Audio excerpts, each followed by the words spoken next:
नमस्कार दोस्तों, मैं अखिलेश एक बार फिर से आपका स्वागत करता हूं आपके अपने यूट्यूब चैनल पीएससी क्लासेस पे। सवालों का सिलसिला जारी रहेगा कब तक, जब तक आपके एग्जाम में आने वाले आखिरी सवाल तक आपको मैं सिखा ना दूं, बता ना दूं।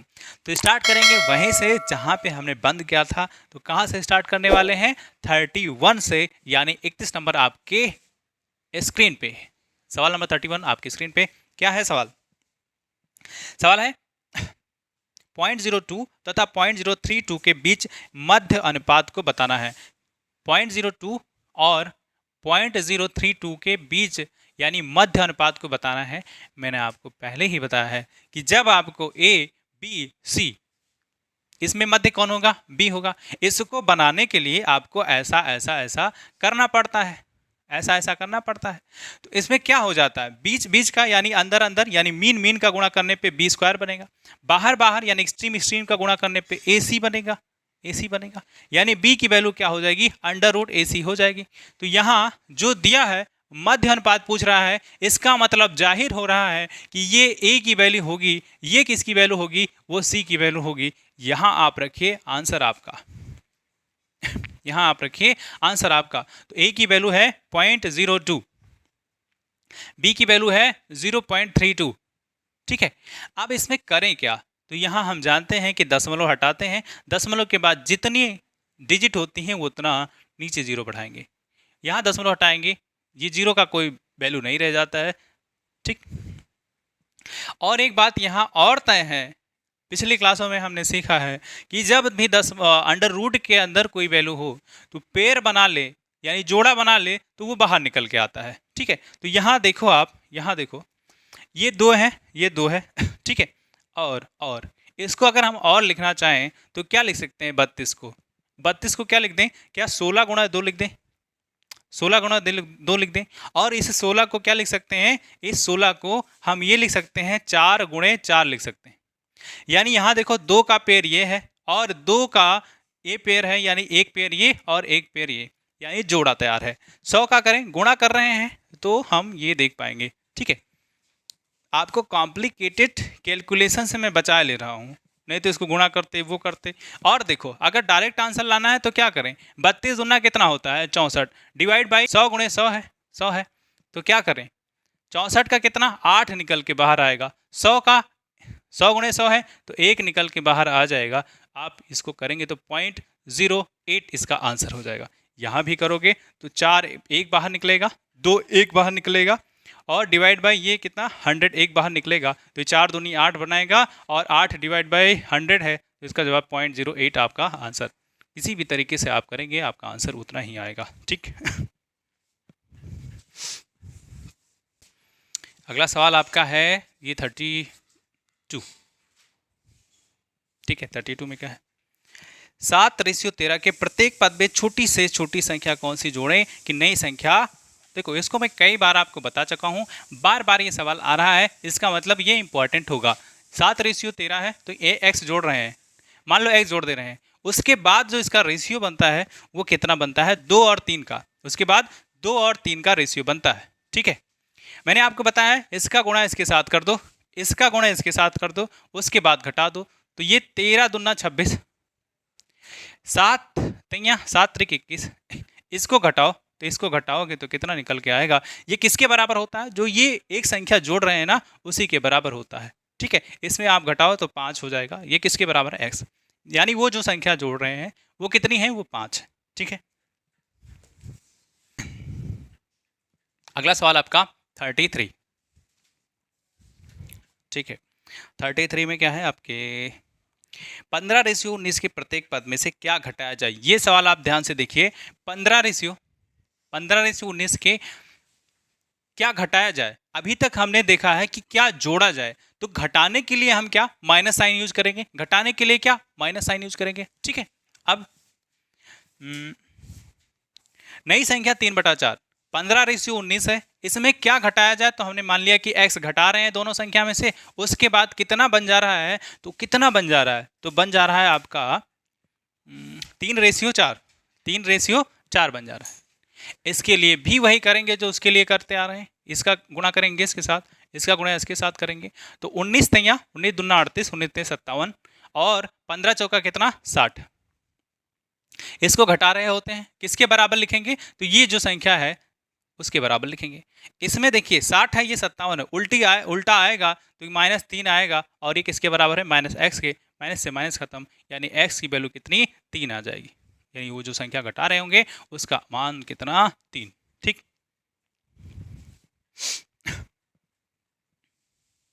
33 हो गया।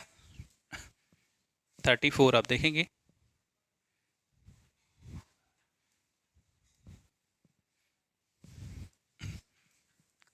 नंबर।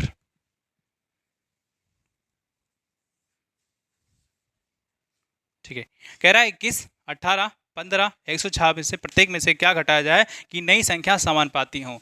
तो 4 लिखा है, 4 संख्या 21, 38 और 21, 38, 55, 55 और 106, ये 4 संख्या लिखी है। इसमें कह रहा है कि ये समानुपाती हो जाए, यानी इनके बीच ऐसा रिलेशन हो, ठीक है, ये 55 है। ठीक, ऐसी कौन सी संख्या घटा दी जाए, तो देखो इसको लिखने के लिए आप क्या 21 और डिवाइड बाय 38 लिखेंगे, इसको आप 55 और डिवाइड बाय 106 लिखेंगे। ये दोनों बराबर होनी चाहिए, लेकिन कह रहा है समान संख्या घटाई जा रही है, तो हम मान लेते हैं यहाँ x घटाएंगे और यहाँ x घटाएंगे, यहाँ भी x घटा दे रहे हैं, यहाँ भी x घटा दे रहे हैं। ठीक, दो तरीके से इस सवाल को कर सकते हैं। यहाँ से ये थोड़ा सा लेंदी यानी कि बड़ा बन सकता है। x की वैल्यू निकालने के लिए इसको इसके साथ गुणा करेंगे, इसको इसके साथ गुणा करेंगे, तो एक 4-5 लाइन बढ़ जाएगी। तो क्या करें, आपके एग्जाम में आपको समय भी निकालना है, कम करना है, कम समय में सवाल लगाना है, तो कैसे करें। एक ही तरीका बचता है, फिर वो तरीका क्या है, ऑप्शन, और कोई जुगाड़ नहीं है और कोई ट्रिक भी नहीं है। तो ऑप्शन को यूज करने के लिए मैंने आपको बताया, पहले सी फिर बी फिर ए और फिर डी। ठीक है, पहले सी फिर बी फिर ए और डी, इस सीक्वेंस में सवाल को ऑप्शन को यूज करेंगे। तो पहला जो ऑप्शन यूज करना है वो सी वाला करना है। तो 34 का क्या है, सी अगर हम यूज करें 6, तो यहाँ अगर हम x की जगह 6 लेते हैं, यहाँ से घटा करके देखो तो 21 में से 6 गया तो कितना बचा 15, और 38 में से 6 गया तो कितना बचा 32, और ये यहाँ से घटाओगे तो 6 कितना हो जाएगा 49, और यहाँ से घटाओगे तो 100 बचेगा। ये किसी भी मायने में समानुपाती नहीं है, यानी जो ऑप्शन सी है, जहाँ सी की वैल्यू, सी ऑप्शन में 6 ले रहे थे, ये ऑप्शन नहीं हो सकता। अब कौन सा चेक करें, तो अब चेक करेंगे बी वाला। तो बी वाले के लिए यहाँ x की वैल्यू हम 6 ना लेकर के 4 ले रहे होंगे। तो जैसे ही x की वैल्यू 4 लेंगे, तो आप बताइए 21 में से 4 गया कितना 17 बचेगा, 38 में से 4 गया तो कितना 34 बचेगा, और ये समानुपाती होना चाहिए। 55 में से आप 4 घटाओ तो कितना होता है 51 होता है। ठीक है, 106 में से आप 4 घटाओगे तो 102 हो जाता है। देखिए आप 17 एकम 17 और 17 दूना 34, 51 एकम 51 और 51 दूना 102, यानी 1/2 बराबर 1/2 बनता है। यानी ये क्या है, समानुपाती है। यानी वो आंसर जो इसको समानुपाती बना रहा है वो बी हो जाएगा, बी वाला ऑप्शन यानी 4। ठीक,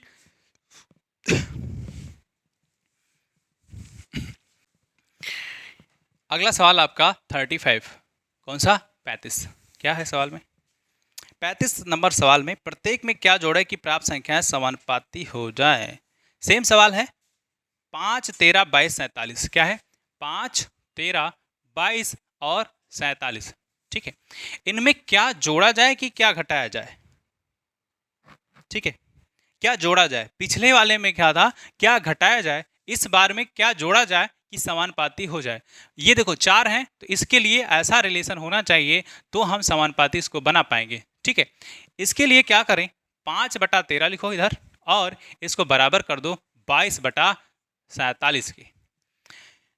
लेकिन सवाल में कहा है जोड़ने की बात हो रही है, तो जोड़ेंगे, यहाँ x जोड़ दिए, यहाँ भी x जोड़ दीजिए, यहाँ भी x जोड़ दीजिए, यहाँ भी x जोड़ दीजिए। ठीक, अब क्या करें, हमने आपको पहले बताया है कि ऐसे सवालों को एक तरीका ये है कि यहाँ से गुणा करें, क्रॉस मल्टीप्लाई, फिर x की वैल्यू निकाल करके चेक करें x की वैल्यू क्या होगी।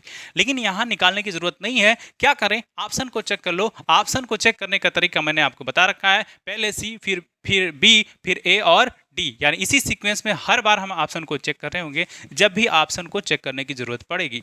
ठीक है, तो चेक करो, चलो चेक करते हैं। तो 35 का सी ऑप्शन 3 है। तो 5 में अगर हम x की वैल्यू क्या लेते हैं, सी वाले में x की वैल्यू 3 लेते हैं तो 5 और 3 क्या हो जाएगा 8, और 13 में 3 आप जोड़ेंगे तो कितना हो जाएगा 16। ये बराबर होना चाहिए। 22 में 3 जोड़ोगे तो 22 3 कितना होता है 25, और 47 में आप 3 जोड़ोगे तो कितना हो जाएगा 50। ये देखो 8 एकम 8, 8 दूनी 16, 25 एकम 25 और 25 दूना 50, यानी फिर से 1/2 बराबर 1/2 आ रहा है, यानी ये समानुपाती वाला कंडीशन सेटिस्फाइड कर रहा है। इसका जवाब कितना 3, यानी C is the right answer for this question.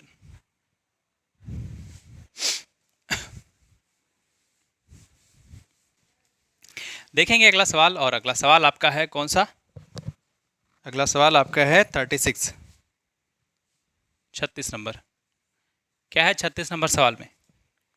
36 number सवाल में है दो संख्याएं 7 और 11 के अनुपात में, इनमें से प्रत्येक में से 7 जोड़ने पर इनका अनुपात 2 और 3 हो जाता है, इनमें से छोटी संख्या कौन सी है? ठीक, 7 और 11 के अनुपात में है, प्रत्येक में 7 जोड़ा जा रहा है, प्रत्येक में 7 जोड़ा जा रहा है, उसके बाद इसका अनुपात कितना हो जा रहा है? तो इसका अनुपात आपका हो जाता है 2 और 3 का, 2 और 3 का। तो ये कह रहा है कि ये बताओ इसमें से छोटी संख्या कौन सी होगी, यही ना, छोटी संख्या कौन सी है? ठीक, मैंने आपको बताया ना, इसका इसके साथ गुणा कराओ तो जैसे 11 दूना हो जाएगा कितना 22, इसका इसके साथ गुणा कराओ तो कितना हो जाएगा 7 त्रिक 21। ठीक है, और इनका घटा लेते हैं, इनको इनसे घटाएंगे तो 22 में से 21 गया कितना 1, किसके बराबर होता है? तो ये जो घटा बढ़ा रहे संख्या उसी के ये बराबर होता है, तो 1 बराबर 7 हो जाएगा। कितना हो जाएगा 1 बराबर 7। कौन सी बड़ी संख्या होगी, कौन सी छोटी? तो 1 रेशियो बराबर 7, तो 7 रेशियो बराबर कितना हो जाएगा? इसी में 7 का मल्टीप्लाई करेंगे तो 49। इसमें क्या करें 7 का करेंगे तो 11 7 77। छोटी संख्या पूछा है कि बड़ी संख्या पूछा है? तो 36 में कौन सी छोटी संख्या कौन सी है? तो B is right answer for this question, 49 will be the right answer.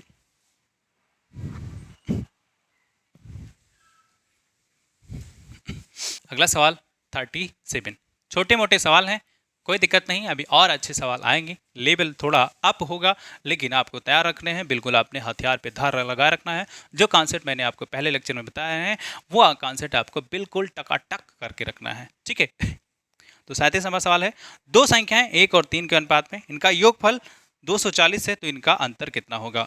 ठीक है, बहुत ही सरल सवाल, 1:3 है। ठीक है, कह रहा है इसका योगफल यानी कि इनको जोड़ दो, 1 और 3 को जोड़ेंगे कितना है 4 है, और 4 रेशियो किसके बराबर है? तो 4 रेशियो आपका किसके बराबर है, किसके बराबर हो जाएगा 240 के, 4 रेशियो 240 के बराबर है, तो 1 रेशियो बराबर कितना हो जाएगा 4 6 24 होता है, यानी 60 के। तो अब अंतर कितना है? अंतर इसमें देखो 3 से 1 को घटाओ तो 2 का है, 1 बराबर 60 है, तो इसी में आप 60 का मल्टीप्लाई कर दो, 1 बराबर 60 तो 2 बराबर कितना, तो 2 छक्का 12 यानी 120।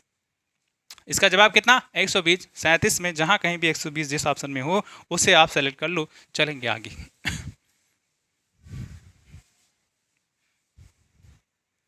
38 क्या है 38 में किसी व्यक्ति को आय तथा व्यय क्रमशः 11 और 10 के अनुपात में है, यदि प्रतिवर्ष वह 9,000 की बचत करता है तो उसकी मासिक आय कितनी है? ठीक है, आय और व्यय क्या है, आय और व्यय, ठीक है, ये दिया गया है, इसका रेशियो है आय कमाता है, आय मतलब कमाना, व्यय मतलब खर्चा करना 10 का है, तो बचत कितना करेगा, कोई बताएगा कितना करेगा? जितना आदमी कमाता है उसमें से खर्चा निकाल दो तो वही पैसा उसका बच रहा होता है। तो कमा कितना रहा है, आय कितना है 11 का, व्यय 10 हो जा रहा है, कितना बचेगा? तो 1 बच रहा होगा। ठीक है, 1 बच रहा होगा। अब सवाल को एक बार फिर से पढ़ो तो आपका जवाब तैयार हो जाएगा। ठीक, यदि प्रतिवर्ष वह 9,000 बचत करता है, ठीक है, प्रतिवर्ष वो 9,000 बचत करता है, तो क्या हम इसी 1 यूनिट की वैल्यू क्या 9,000 के बराबर कर दें? 9,000 के बराबर कर दें। जैसे ही इसको 9,000 के बराबर कर दो तो आपका आय कितना हो जाएगा 1 बराबर 9,000, तो ये 99,000 कमा रहा होगा, 99,000 कमा रहा होगा, खर्चा कितना करेगा, तो वो 90,000 खर्चा कर रहा होगा। आप ऑप्शन देखिए, क्या किसी में जवाब दिया है? नहीं दिया है, यानी सवाल यही गलत होने के चांस हैं। तो सवाल गलत ना हो जाए इसलिए क्या मानेंगे, ये जो दिया है रेशियो वो किसका है? मासिक यानी मंथली। ये जो रेशियो है किसका है? वो मंथली है। तो ये इसके बराबर नहीं करेंगे। जब इसके बराबर नहीं करेंगे तो किसके करेंगे? देखो, ये एक महीने में बचत 1 यूनिट यानी 1 यूनिट का करता है, एक रेशियो का करता है, तो 12 महीने में कितना करेगा? 12 महीने में कितना करेगा? एक महीने में एक, तो 12 महीने में इसी में 12 गुणा कर दो, तो 12 महीने में कितना हो जाएगा? 12। अब ये 12 यूनिट कितने बराबर हो जाएगा? 9,000 के बराबर हो जाएगा। एक बराबर कितना? 12 पंचे 60, 12 छक 72, 12 सते 84, 84 और 6 90 होता है, तो ये 12 पंचे 60 यानी 750 रुपया हो जाएगा। एक यूनिट बराबर कितना? 750 रुपया। तो वो कमाता कितना है? कमाता कितना है महीने में? तो कितना कमाएगा? एक बराबर 750, अब 11 बराबर कितना? इसी में 750 का गुणा करो, आपका आंसर 11 शून्य शून्य के शून्य और 11 पचे 55 के 5, 11 सते 77 और 5 77 5 7 5 12 यानी 820 82 हो जाएगा। कितना? 8250 इसका आंसर। ठीक है, 38 का किसी में है? 8250 डी।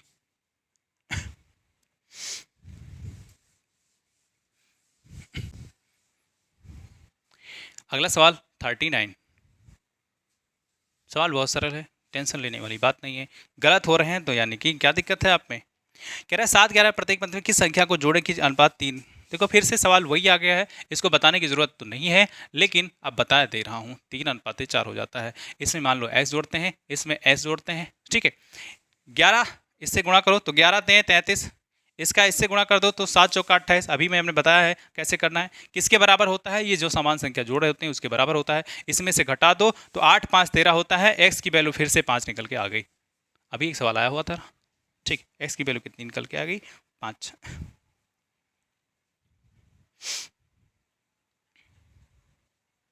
ठीक है, अगला सवाल देखेंगे 40 नंबर।